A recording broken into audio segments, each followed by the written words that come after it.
This week, we have the 2023 Women's Final Four Most Outstanding Player, the BET Sportswoman of the Year Award winner, the one, the only, the Bayou Barbie. Angel Reese is here. This episode of One Star Recruits is brought to you by 500 Level. It's 500level.com. LSU Tiger fans, Titletown. It's the best site for t-shirts and pro sports. All the big LSU Tiger alums. Odell Beckham, they got the new Ravens gear. Jamar Chase, Joe Burrow Bengals shirts. Go check it out, 500level.com. Use the discount code ONESTAR for 20% off everything on the site, 500level.com. Let's go.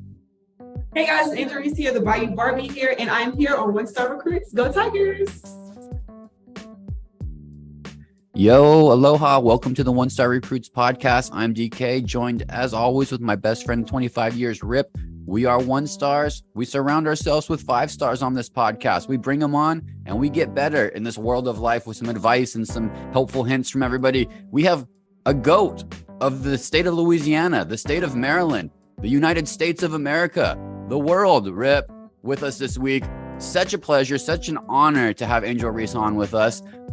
USA Basketball, big hand clap. Let's give them one. Thank you for supplying these wonderful guests over the past couple of weeks. This one in particular was just a terrific honor. What an inspiring, confident woman who's really taking not only college by storm, but the next steps of her career as she's only in her second year at Louisiana State University, but really representing for the country with USA Basketball. And Rip, I'm excited to talk USA Basketball as we get into it. I think international basketball is on its way to becoming 5 stars plus pretty soon. It's going to be so competitive, both on the men's and women's side, but really an exciting interview with Angel Reese. And I'm very grateful for USA Basketball. And I'm grateful for you, Rip, for making these connections happen, man. It's terrific. Yeah, I'm excited too, DK. This was a big one for us. It's been kind of an inconsistent year, but like you said, we're back. And I think this is Angel's only, from what I can tell, it's only her second podcast ever. She did the I Am Athlete podcast right after, 2 days after she won the national championship with LSU. And as far as I can tell, we're her second, DK. So it's big for us. She's a great guest. And like you said, she's only 21, but she's already one of the faces of not only women's basketball, but really women's sports. And that's just happened in the last few months. Yep. Up there in Colorado Springs. You've been through Colorado Springs ever? Never, just Denver. Yeah. A lot of people go to Denver. I think a little bit, I want to say Southwest. I'm not 100%. Don't beat me up, Coloradoans, if you hear that, but Colorado Springs, big training facility. I'm going to put it on my list for a road trip just to check it out. Now that we've kind of come back now 6-7 times to this facility, pretty cool. USA Basketball itself is thriving on the women's side. So we have the 5x5 women's AmeriCup team, which is what Angel's playing in. Rip, there's also a 3-on-3 squad, correct? Tell me if I'm wrong on these as I just go through them real fast. There's a 3-on-3 squad. And what's happening now with America's Cup is they train and then they take it on the road internationally. So packing their bags, they're headed to Mexico. We talked about. Tell me if I'm wrong, Rick. 5-on-5 though, and 3-on-3. Is that correct? Yeah, so we had Jimmer Fredette on last year on the pod, BYU legend, and he was on the 3-on-3 FIBA team, which competed last summer, I believe. And there's really a lot of them. And this particular one next week in Leon, Mexico for the women is a qualifying tournament for the FIBA World Cup and eventually the Olympics. So a lot of times, like just by virtue of winning these things so many times, the Team USA gets automatic bids. But this is actually Angel's first competition with Team USA because she had some hiccups during high school. She was nominated to the team, but had a couple of injuries and a couple other conflicts that she couldn't join. But long awaited debut for Angel next week in Mexico, DK. Yeah, for sure. Like Coach Etheridge has the squad. Some names that you're not familiar with that you will be familiar with soon on that team. Chance Gray is going to be really great. A woman named Abby Hughes is going to be great. She's out of Parkland, Florida. A guard. So some really great players. It's so cool that Angel's participating in this. What an opportunity to be a leader for some young and up and coming ballers through this AmeriCup system. So thriving, Rip. Let's earmark this USA Basketball because I want to talk a little bit of men's too. Because before we get to this Angel Reese interview, I want to just dig into a quick draft recap because you actually did pretty good. I'm kind of impressed with your draft knowledge this year, Rip. We've been doing this for a handful of years now. 2023 might be your best year so far. So earmark that. So USA Basketball, we talked about it doing awesome. LSU also thriving like crazy. Championship rings are now an expectation in Baton Rouge. So big congrats to LSU's men's baseball team. Just the night that we talked to Angel, win the championship. It's really crazy, man. Big congrats to Dylan Cruz.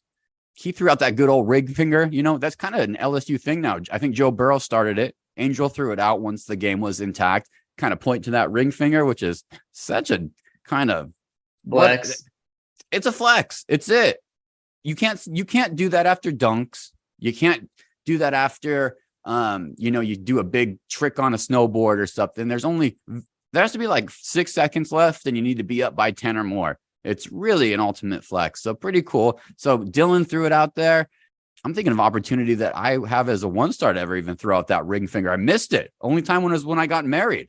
Yeah, your wedding day. You can't do it too early. You can't Leon let it and get stripped at the 1 yard line. You can't do it with 10 minutes left. It's going to backfire on someone eventually doing it too early. But yeah, for you, I think the only opportunity was probably your wedding day. So you missed out, unfortunately. Yeah, what a bummer. Yeah, Leon let it, man. You see, bookmark another idea. I have all kinds of ideas. I'm going to stay in basketball though, Rip. We'll talk about it on the back half of the podcast. Remind me to talk about the gentleman who went into a full pass protect mode recently on TikTok when he found out he was having a baby boy.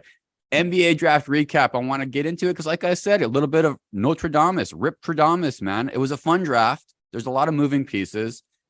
I would have to say C- on the coverage. They really went for the family angle on the coverage, which I'm such a basketball head. I'm not as interested in that. But some early picks that played out so lovely for you, Rip. You called the Thompson twins, man. Congratulations. Yeah, our guys from San Leandro and Overtime Elite, who we had on the podcast earlier this year. It was amazing to see them go 4-5. It took me back to when I think Markieff and Marcus Morris went like in the top 20, but 4-5 for twins is amazing, man. Yeah, I'm excited to see what they do with their careers. A lot of people didn't think Asar would go back to back. Might have seen him go a little bit deeper, 7th, 8th, 9th, but he went to Detroit. You think good landing spots very quick on the Thompson twins because they are former guests on the pod here.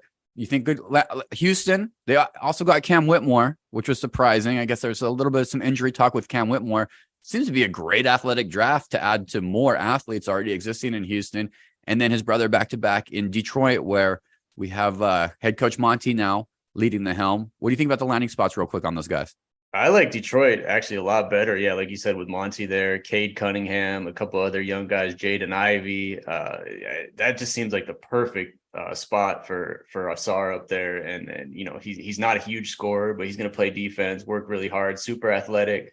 And, it's all business in Motown. But Houston's kind of a different situation with so many young guys and even kind of a logjam at the same position that Amen plays. So it'll be interesting to see what goes on down there, but he's too good of a player to fail, I think. And, he's going to have a long career either way.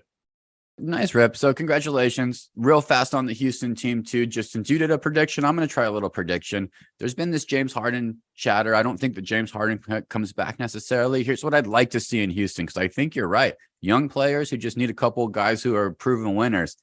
I wouldn't be mad if Fred VanVleet and maybe, a little Bruce Brown action come down there. He has a ring now to lead by example. So those two guys could be the void that is that James Harden money. I think that'd be a good fit there, especially with Mr. Thompson. Google him if you haven't yet, just to some plays he'd made in training camp. He's doing some things in basketball that you haven't even seen yet. So he might be the guy of the whole draft. And I love Victor a lot, but Victor just might take 4 or 5 years. Okay, Rip, we're really digging in. I called one more. What did I call? I think I did terrible. Oh, I had Jet Howard going earlier than most to the right team. I just think I had him going at 6. I believe he went at 9. You familiar with Jet now? Yeah, Juwan's son, man. NBA genetics right there.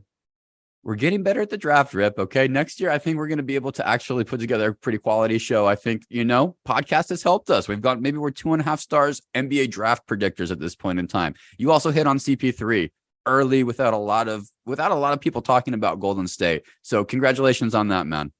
Thanks, DK. It doesn't happen often, but something that you are going to see a lot of, and you have seen a lot of lately, is titles down in Baton Rouge, like you mentioned. And the driving force for the Lady Tigers and their run this year 6'3" forward Angel Reese from Baltimore, Maryland. Enjoy this interview with one of the faces of women's basketball.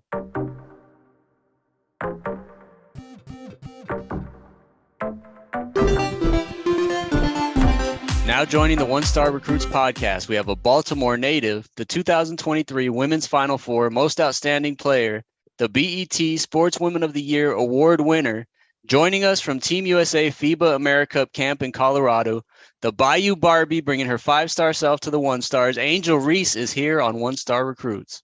Hey guys, how are you? We're great, Angel. We're so happy to have you on the podcast. Congratulations on the BET Award. I know you were bummed about missing that ceremony yesterday, but it's for a really good reason. You're working hard up there in Colorado Springs, getting ready for the squad with the tournament starting Saturday in León, Mexico. The FIBA AmeriCup is running July 1st to July 9th. How is the team looking, and will this be your first time in Mexico? Yeah, actually, well, this is my first time making the team, so I'm super excited about that. And then these girls are amazing. Being able to play with some of the best players in the country, it's been amazing. It's been a blessing, and just an honor to be able to represent our country. I'm super excited, and I've never played overseas before, so being able to play in Mexico is my first time. I've been to Cancun before, but I've never been to where we're going now, so I'm excited. Nice. I love Cancun. Mexico's going to be fun. I know you guys are going to be competitive. It's going to be awesome. You're a leader on this team of a bunch of accomplished players. Actually, you've kind of been thrust into an amazing leadership role for women's sports as a whole. When I think of some icons of women's hoops, Candace, Della Don, Diana Taurasi, Sue Bird, great names, but they're kind of at the ends of their careers or retiring.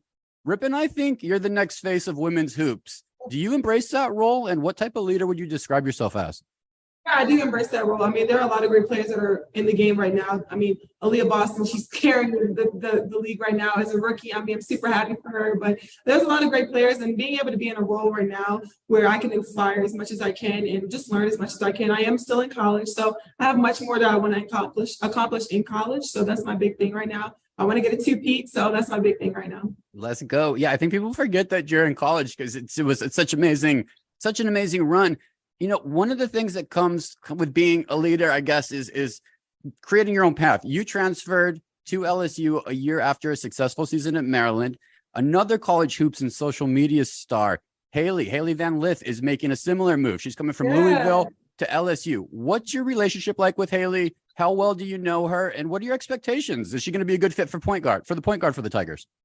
Yeah, well, first, I mean, Haley's an amazing player. I mean, I love playing against Haley. I've never played with her. So just being able to see how she plays, she goes super hard. I know that she'll always play hard. She talks a little trash, so I like that too about Haley. She got a little swagger to her. So I'm excited. I mean, we had a great point guard, Alexis Morris. She left last year. So being able to have Haley Van Lith come in and step in and be that point guard is going to be important. And I mean, not just her, but Anissa Marlborough. We have a lot of great freshmen coming in as well. So it's going to take a team to get this done. Yo, I'm glad you're excited. Yeah, we're excited. I think it's going to be a perfect fit. Your cousin, Jordan Hawkins, AKA the air fryer, also a national champ, just got drafted by the Pelicans. You texted him, you were proud of him. And I know the state of Louisiana is fired up. They love that pick. Summer's here. We're hanging out with our cousins growing up. I used to play pool basketball with my cousins. What's some advice for one stars and young hoopers out there who are about to go hang with their cousins? What should they practice? One-on-one? 3-point contest? What should they be doing? I don't know. Me and Jordan used to be super competitive at cookouts and stuff. I used to always beat him. Like, I used to beat him and my brother. And my brother, yeah, he knows. I used to beat him all the time. Now, I don't know. We haven't played, like, recently in the NBA now. So I can go down there. He called me after the draft. We talked. He said, when am I coming back? And I told him I'll be back probably early August. I'll be back to see him. So we're going to hang out a lot. So just enjoy the moments when you're young. I mean, I used to have fun with Jordan. When we were younger, he was much more quiet. He wasn't air fry. He wasn't all that he is right now. But just to be able to see all he's accomplished and to be a Pelican, all our family is going to be in Louisiana, so it's going to be fun. Right. What can Pelicans fans expect to get with Jordan in the Big Easy from a basketball standpoint? Athletic guard. I mean, he can play a lot of positions, and I mean, he can shoot the ball. He can shoot the ball deep, and he's been like that. He has good dunks. I mean, he's dunked on a lot of people this past season. So just being able to see he works really hard, and his parents and his family is super supportive of him. So I'm just being able to see him coming in and maturing. I think he has a lot of maturity, and he's going into a league where I think he's ready for it. Yeah, he likes to grub too. You be gentle with him in the food so he keeps that weight down, but he's going to love it there. Thank you, Angel. You're welcome. Angel, we have a few more for you. We end every interview with the segment we call 1 star to 5 star. Everybody knows we're the 1 stars. We're trying to get better with advice and tips from every guest we have on this podcast, like yourself. So just a few questions here that run the gamut, and we'll use a 1 to 5 star scale, 1 being the lowest, 5 being the highest. Okay. We've heard a lot in the past couple months about how top women's hoopers like yourself, Caitlin Clark, and others have chosen to stay in school partly because you can make way more money through NIL than you can in the WNBA, even when you're a top pick in the draft. So the WNBA has come a very long way since it started, but there's obviously still a huge pay gap and a lot more progress to be made. On a scale of 1 to 5 stars, how big of a problem is it with WNBA salaries when you can make more money by staying in college? 4-star. Yeah, it's a 4-star. Do you want me to explain? Yeah, I mean, it's because I mean, you could be part of this, and you're like we said, you're one of the faces coming out, and just to get your thoughts on that, how much does that need to improve and break that gap? I think honestly, I'm just being able to see what me, Caitlin, and the rest of my teammates have done in just one game. 9.9 billion people watching that game. I think the more we bring in college, I think we can bring that over to the WNBA. So if we slowly, I mean, we do have, me and Caitlin, I think we both have 2 years left. So I think if we use our 2 years, potentially using our 2 years and just being able to grow in college and then bring all those fans to the WNBA, I think that's going to be important because, I mean, the salary is tough. I mean, everybody knows that, but just being able to grow my brand right now, to me and how I can impact my community. So doing that, I think it is important. And I think it puts a lot of pressure on the WNBA because now that's what the new norm is. And just being able to know that, I think that's just something that's really important. I love that answer. You've obviously thought about this, and it's kind of a good thing because you do get to build your brand even longer before coming out. And then you also get to apply a little bit of pressure. So it works both ways. You and your brother Julian you mentioned are about a year apart in age, and you were super competitive playing each other growing up, as were you and Jordan. The story goes that the fighting and the competition got so bad that your mom actually removed the basketball goal from your driveway. I have 2 boys who are 5 and 6 right now, and they're just at each other constantly. It's arguing about rules all the time, and lately it's actually been saying like cuss words, bad words, and my wife and I are going crazy trying to figure out consequences for this stuff. So I'm going to hit you up for a little bit of parenting advice here for someone who lived through that competition. Did your mom removing the goal actually work? And what's the 5-star advice for parents trying to navigate competitive relationships between siblings? Okay, so my advice will probably be let the kids play. I mean, I feel like that had gotten me tougher, maybe because also I'm a female, because I think playing with my brother really helped toughen me up a little bit. He pushed me around and I didn't like it. And he didn't like when I fouled him. He said I was fouling him sometimes. So I think that's just kind of the most important thing. Let your kids play and have fun. As kids, I mean, sometimes this generation, kids don't even want to play outside anymore. So just being able to bring that back, I think that's something that's important. And your first one, what was your? Oh, did removing the basketball goal actually work? But if you're saying let the kids play, I can't take the goal away, right? Yeah, no, let them play. Nice. All right. I love that. I had a long distance relationship in my 20s with a girl that lived in Sacramento, and it sucked because we couldn't just go see each other anytime you want, like you can when you're dating someone in the same city you live in. There's a fellow down in Tallahassee, Florida, a rising senior hooper for the Florida State Seminoles who has made a few appearances on your social media lately. And look, it's all 5-star to me. Love and relationships should be celebrated always, in my opinion. Angel, can you confirm here on the 1-star recruits that this thing with Cameron Fletcher is indeed a thing? And on a scale of 1 to 5 stars, how do you rate long distance relationships? Are you with me on this? Yeah, Cameron is my boyfriend. Yes. Long distance relationships, they are hard, but communication is key. Me and Cameron have known each other for 6 years, so that kind of helped. We kind of already know each other. We know each other, so that kind of helps a lot. And I mean, as long as you guys, I mean, we both play the same sport, so we understand each other's schedule. I think that also helps with it too. But yeah, I mean, we're dating. Like you said, communication is absolutely key, and knowing that from a young age is super important. Last one here. It's been about 3 months since the whole Caitlin Clark, you can't see me stuff and the win over Iowa in the national championship game. To me, it was a rare occasion where someone was able to turn a 1-star moment into a 5-star moment because the media reaction was super 1-star, bad media reaction, and you came in and 5-starred it. Now that you've had some time to reflect on that, is there anything you would have done differently in the moment or even afterward? Nope. I don't regret anything. I think that's what got me to the position that I'm in right now and how I've impacted so many people. Just being who I am, unapologetically me. I have that on t-shirts. I have that on everything. I mean, that's just my brand and who I am. I think that a lot of people don't see that. And I'm just breaking the narrative and just being who I am. And that's something that I want to change about women's basketball. Such a great answer. And a lot of people don't know that. I know you put a lot of thought into writing what you were going to say afterward. And oh, yeah, I did. Yeah. I like keep notes of everything. Yeah. I take notes. Yeah. True to the brand, unapologetically you. Everyone go follow Angel at Angel Reese 10 on both Instagram and TikTok. It's at Reese 10 Angel on Twitter. Go get your Bayou Barbie and Double King gear at theangelreese.com. Follow the journey next week in Mexico at the FIBA Women's America Cup tournament. Angel, we appreciate you hopping on with us. We're proud of you representing your country with that USA across your chest, and we're so happy that you've earned the role helping to get women's sports better. So thank you for coming on with the One Star Recruits. Thank you so much. I appreciate it. All right. First stop for USA basketball is León, Mexico. Rip, you're headed to Mexico next week for the 4th of July. You're leaving the United States to go to Mexico to celebrate the 4th of July. Yeah, I actually looked because I live in Southern California, as our listeners know. I actually looked to see how close León was going to be to where I'm going to be at, and like close to Rosarita. And this is how one star we are, especially when it comes to geography, DK. It's a 28-hour drive from where I'm going to be at. So there's no chance. I would love to check out a game at the America Cup down there in León, but it's not going to happen. I'm scared to drive like 45 minutes in Mexico, let alone 28 hours. Where is León? Are you? Is it on a coast somewhere? Is it down by Acapulco? Is it in the middle? It's pretty much in the middle. It's in a state called Guanajuato. It's close to Guadalajara is like the biggest known city. So it's definitely in the middle of the country, not near an ocean. Looks like probably an hour flight from Mexico City, if that. So pretty close to Mexico City, but smack in the middle of the country.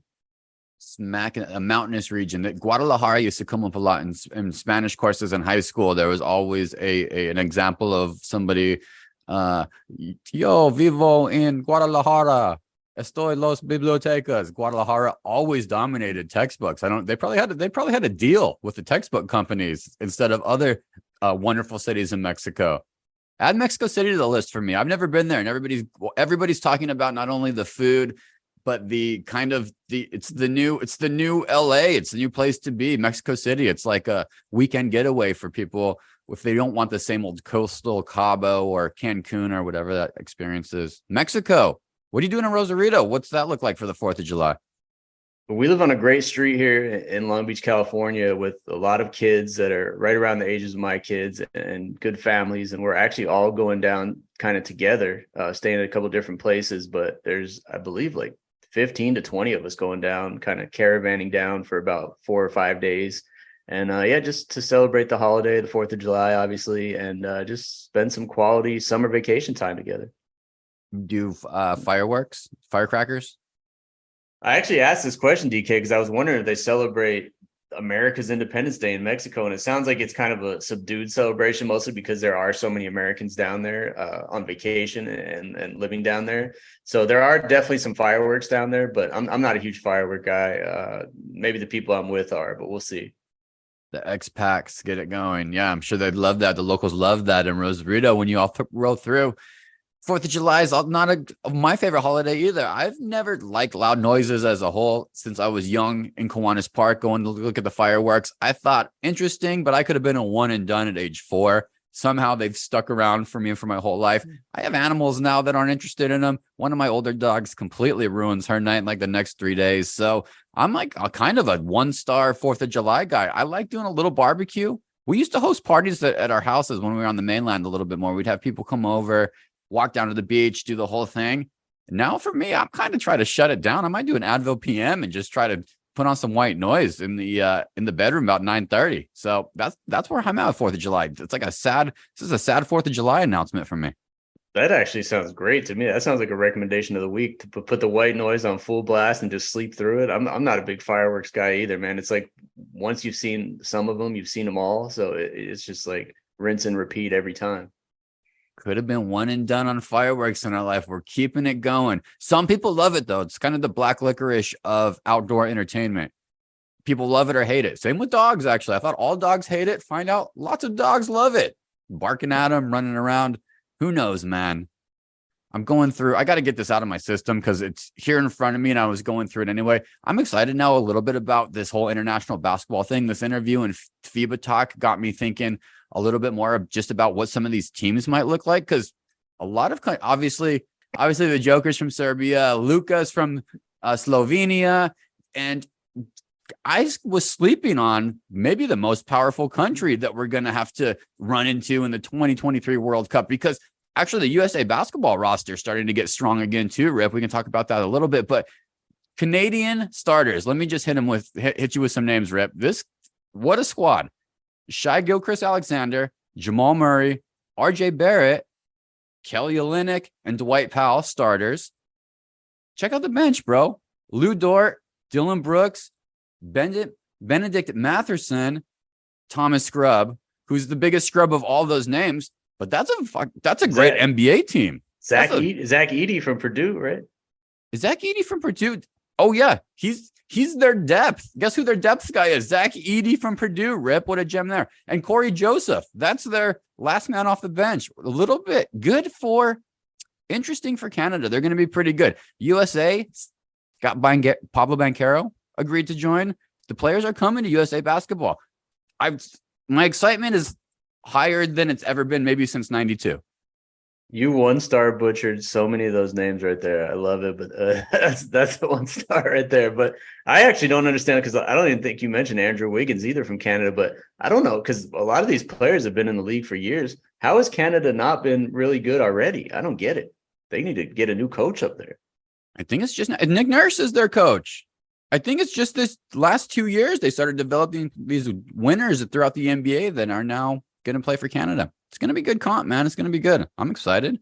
Yeah, the world stage for international basketball has obviously been progressing, and now with Wembanyama too, like, coming from France, like, it's full on, man. Like, we might see NBA squads in the next 10 years that have more international players than they do American born.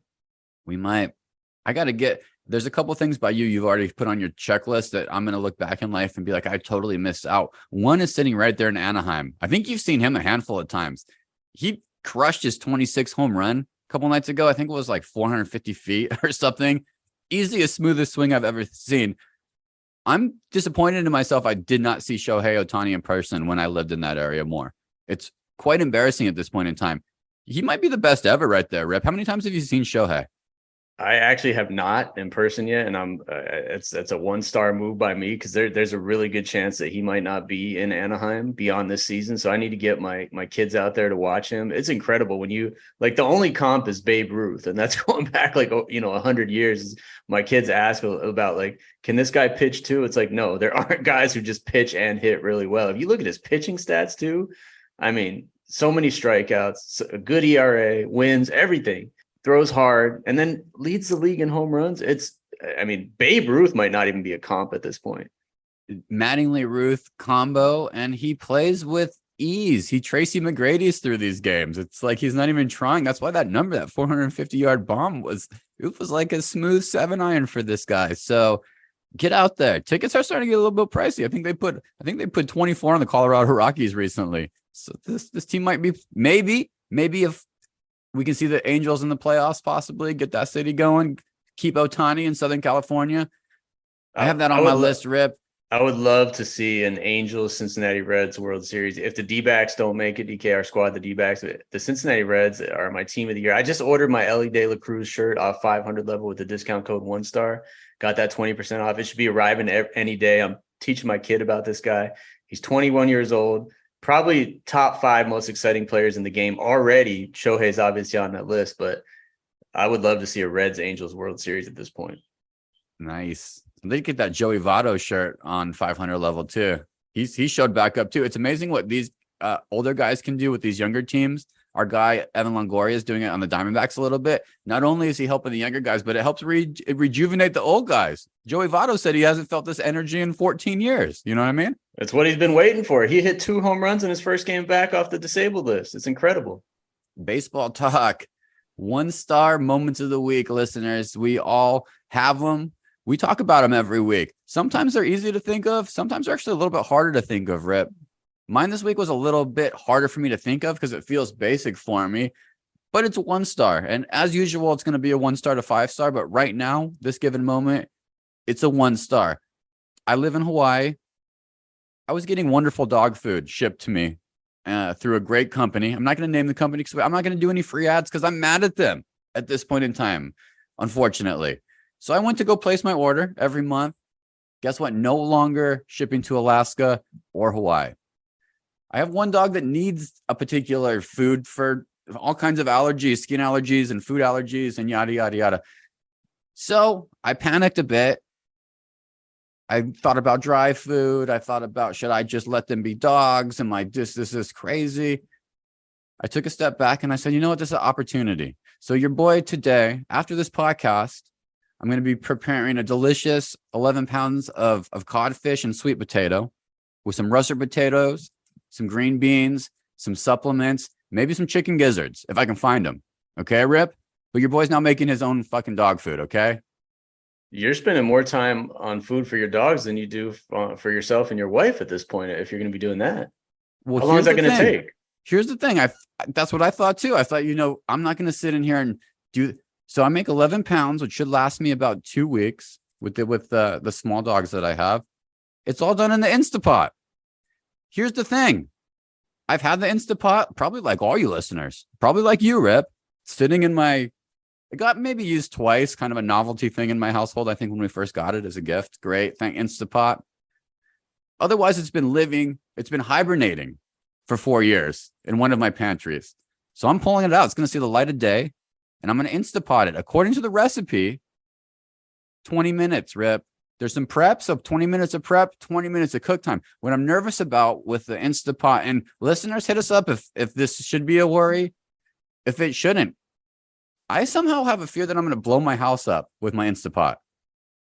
I think it's going to explode on me every time. I haven't fully read the instruction booklet because it's fucking thick. So I just worked my way through it like every probably man does when they got it. Nobody wants to read about it. So is that even a concern I should have, Rip? Are you an Instapot house? And do you also think that if you open it too soon or the wrong way, it just could explode and that's it? Yeah, that pressure is something that has always scared me. That pressure cooker, same with the pressure in like an aerosol container. And I'm always worried, a propane tank, same thing. Like I'm always worried about an explosion. On one hand, it would be amazing content for the pod. It would definitely be probably the best 1-star moment ever if your Instapot exploded. But yeah, I'm a little worried for you, but I think you have it under control. I mean, millions of people are using those things all the time, DK. Millions. You're either an Instapot user or you have one and you just don't use it. I think I went through that phase. There was a couple years where if you didn't have an Instapot, you were not participating in life or social media recipes or any of that stuff. So I'm going to give that a go. If this works, the 1-star to 5-star moment is I eliminate a lot of things that are actually matter to me. This food was getting shipped from the mainland and packed in plastic containers in a box in this freeze-dried container. It was a lot of bad environmental shit. It was also leaving money on the mainland when now I can keep it here, avoid the plastics, avoid the boxes, avoid the styrofoam, the dry ice, all that stuff, and support the local economy here, which needs it. I feel good about this decision. So stay tuned. But 1-star moment is I'm giving it a go. Big dog food baker over here. Big dog food baker. And what if your dogs hate it after like one meal and they refuse to eat? Are you going to feel bad? Totally thought about that, man. Totally thought about that. It will be a sad moment. We'll see. Stay tuned. All right, DK, my 1-star moment of the week is actually partly both of ours. And, we're transparent on this pod. It happened just this morning. It was a big letdown for us because I thought we had a 5-star moment with Angel asking her to confirm her relationship with Florida State's Cameron Fletcher. And we did. She answered it. It was a good question. It was a great answer. She's a great human. But then this morning I got 2 consecutive emails within 5 minutes of each other saying that Angel asked us to take the clip down, to remove the clip from both Instagram and TikTok. And on one hand, it really sucked because it was our biggest TikTok clip ever so far. And, the news wasn't out there. She officially confirmed it for the first time on this podcast. But on the other hand, we want to make our guests happy and not burn any bridges. And she was a great guest for us, as we've said multiple times in this pod.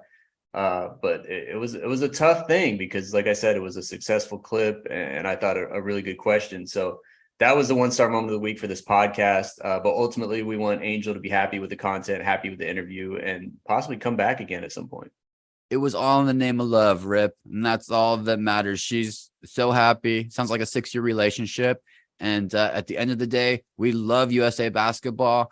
And we love the opportunity to talk about things beyond sports sometimes. And guess what? Love's a big part of that, Rip. I talk about love all the time. You talk about loving in different ways, Rip. You started hugging people, I think, recently a little bit more. So we're a big love podcast. Yeah, and we want our guests to love us and love the result of them coming on the show. And look, DK, maybe Angel and Cameron, if you're out there listening, hey, maybe the 1-stars can get an invite to the wedding when it happens. Let's go, baby.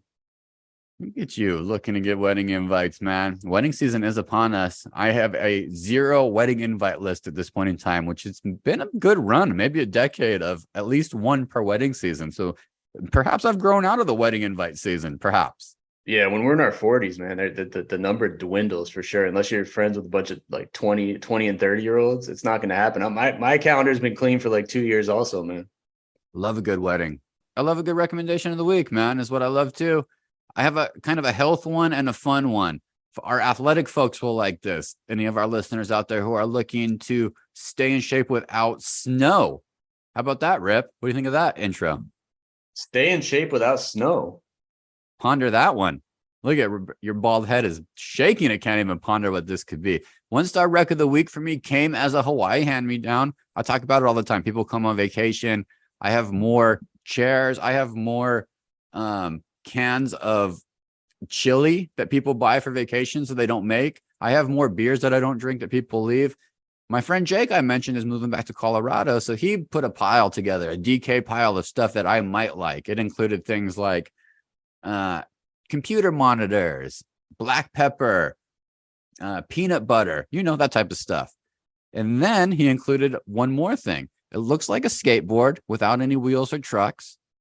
And it's this thick roller. And those are the 2 components of this thing. Listeners, if you want to look it up, it's called a Rev Balance Core 32 balance board. And what it is it's a skateboard without any wheels or trucks. And it's basically like a foam roller, but it's a harder roller filled with sand. And you can snowboard in your house, skateboard in your house, and it keeps your core. It's a workout thing essentially, but it's a way for people to be able to surf, skate, or snowboard from the confines of their own living room. So I will be putting something up on social media of me doing it at this stage because I look like a baby giraffe just trying to walk. So stay tuned on social media for that. But it's a fun way to do core exercises. Who likes doing just core? What do you do? Just lay flat and do planks, turn to the side and do a little strength pull, maybe do a little roller. What a fun new way to do core exercises, which is one of the worst exercises, in my opinion, of all the exercises. The Rev Balance Core 32. You going to check it out, Rip? Trying to get a 6-pack in my 40s. Maybe it'll help, man. I never had a 6-pack before. You think it could happen? That's a fun goal to get. Yeah, that's 90% diet to get that 6er, but I really think that's a fun goal. You want to put that on your to do before 2023 is over? Maybe 2024. I like a longer term goal. Can I? Do I have to give up Cheez-Its? Cheez-Its aren't bad snack, aren't the worst snack. You might have to. No, you live your life. You do all your tacos and corn and Coronas. 4th of July. We'll come 2024. We'll get you a 6-pack. It's really just protein, I think, at the end of the day. If you have to do like a 3-month protein run and just do a lot of corn stomach, but I think we can get you there, Rip, if that's a real goal of yours, bro. 1 sit-up for every calorie consumed. How about that? How about that as a training plan? I like it. I like things that you have never done in your life that you kind of thought you might not be able to do and then trying it. I think it's a cool growth technique, because I think as adults, you just kind of say, I am what I am at this point in time. And very rarely is that even true. Yeah. By the way, has it ever snowed in Hawaii? I know you're doing the Rev. What is it called? The Rev Balance. Yeah. There's snow on like Haleakala, the volcano here. But like, what would have to happen for you to see snow on the ground in Maui? Oh, probably like some apocalyptic shit. Okay. Like it hasn't happened in like 100 years. I haven't even seen below 72 degrees during the day here since I've been here for 3 years now. So it would have to be something, yeah, a big cloud from somewhere gets pushed over here, but it would be wild. I'd be down. It's funny. You crave the things you don't have, and I've been craving a little snow run. Lots of this Colorado talk with people moving back to Colorado. I'm going to get myself out there, man. I got a Colorado Springs road trip. Check out this USA basketball complex. I'm going to swing through Denver, look at Ball Arena. It's home of the champions. I'm going to have an IPA, maybe get a pretzel with cheese. I might not have enough time, we'll see. Hey, one of our favorite road trips is actually my recommendation of the week. It's Vegas, because every year about this time, we get excited after the NBA draft happens. The Vegas Summer League is coming up. It starts July 7th. So I'm a little early. I'm about 10 days early for this rec of the week, but get it on your calendar. It's July 7th to July 14th. Hopefully we'll get some guys out there in Vegas on this podcast during that week or the week after. But it's always so much fun, DK. I think I went out there with you probably 15 years ago at this point, and we had the time of our lives. It was even smaller back then. We were sitting next to like Rex Chapman and Cotton Fitzsimmons in the stands. I mean, it's such a spring training type atmosphere that you get close to all these NBA players and coaches because they're just sitting there in the stands watching with you. So an amazing time. If you can get out there for it for sure. That would be the ultimate recommendation of the week. But the other one is just watch it on TV because, you're going to see Wembanyama. I don't know if there's been a NBA Summer League more hype than this year with Victor in there. I don't think so either. And you want a little side door action for NBA fans, for our listeners in Utah in particular and Sacramento. Before Vegas, there's a smaller version of the Summer League with just 4 to 6 teams that happens both in Salt Lake City and in Sacramento. I think Vic might be even playing in Sacramento. If you live in Utah, I'm talking to you, Seymour, talking to all my friends in Heber, Utah, might be worth going to check out some Summer League games, especially the Utah Jazz. They might have had the best draft of the draft.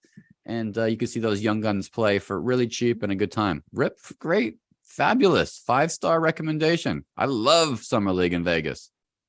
Great times as always, Rip. Let's wrap it up, baby. Hit the music. We're from Arizona, so this doesn't faze us, but very dangerous heat waves are causing deaths in the state of Texas. What do you recommend to our Texas listeners?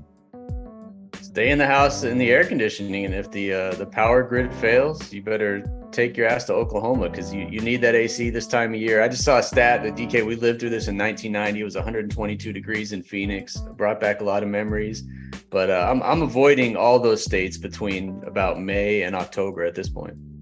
I got that t-shirt still, 122 degrees. It was hot. TikToker Alex Erie is dating wide receiver Braxton Berrios. What advice would you give to dating a NFL player? You better not have any jealousy at all because these guys have people thrown at them all the time. They have all the chances in the world to cheat on you and be unfaithful. So if you have a jealous bone in your body, good luck. Best of luck to you. Connor McDavid won his 3rd Hart Trophy. Name one fact you know about Edmonton. Edmonton, there are actually 2 Costcos in Edmonton. I have a coworker, Maria, that lives up in Edmonton. She told me about that last week, but they have almost nothing that the Southern California Costcos have. So Edmonton is a big enough city to have 2 Costcos.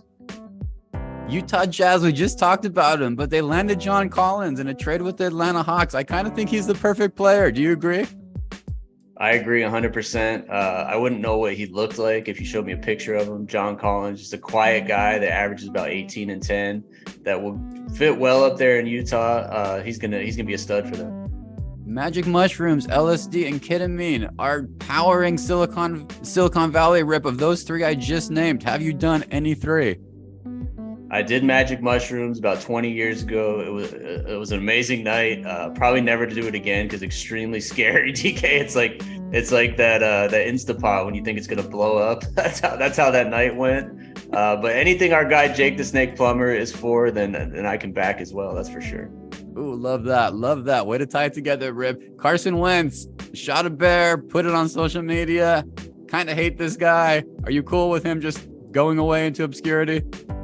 I'd like to see even more than that. I'd like to see him get shot with a bow or whatever he did with it. And I'm not even joking because this guy had the nerve to caption fair chase, like in this Instagram post, like it was a fair chase with the bear. Like, come on, man. A fair chase would have been like you not having any weapon and the bear being able to chase you down and murder you basically. So no, I can't stand that guy. I have nothing but negative feelings about him.